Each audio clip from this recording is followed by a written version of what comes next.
Nazdar. Kam jdeš, čeče? Můžu si vyřídit tu florbalku. Florbal? A jdu až...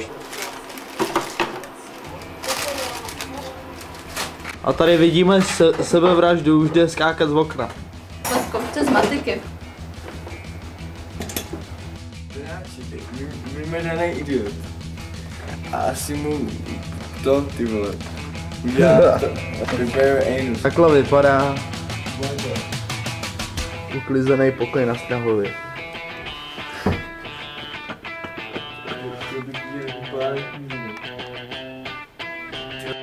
Mám bordel v tom pokoji.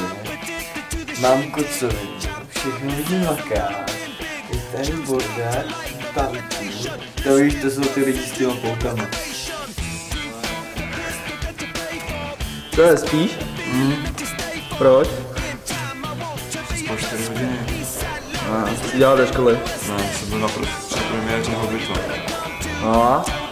Kdy to bylo? Strašně, já jsem spal.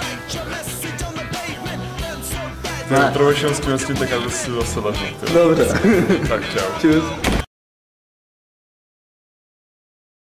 Rozmazaný hovno smrdí nejvíc. Možná. Se sálem, se sírem. A bez kečupu. Co sákne.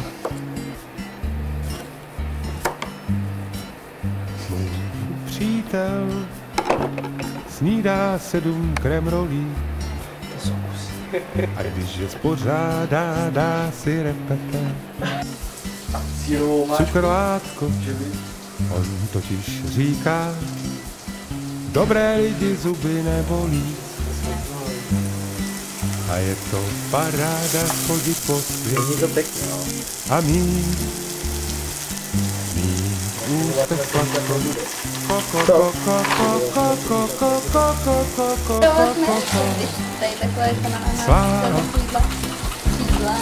Cukr a káva a půl litru večer. Ale co si vymyslíš s tím živtím?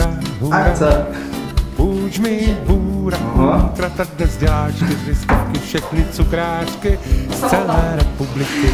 Na něho dělají slaďonké cukr a on jim za odměnu zpívá zas a znovu tuhletu cukrářskou bosa. Tady víš. Tu třeba vyvážíme špagety, Přítel s česnekem pije šťávu z besine, s takovou speciální mokrou omáčkou, říká, že nad ní není, že je glukózní, famózní, monstrózní, ať si taky dám. Koukej, jak mu roste. Tak čau, paní profesorko, dejte máčko.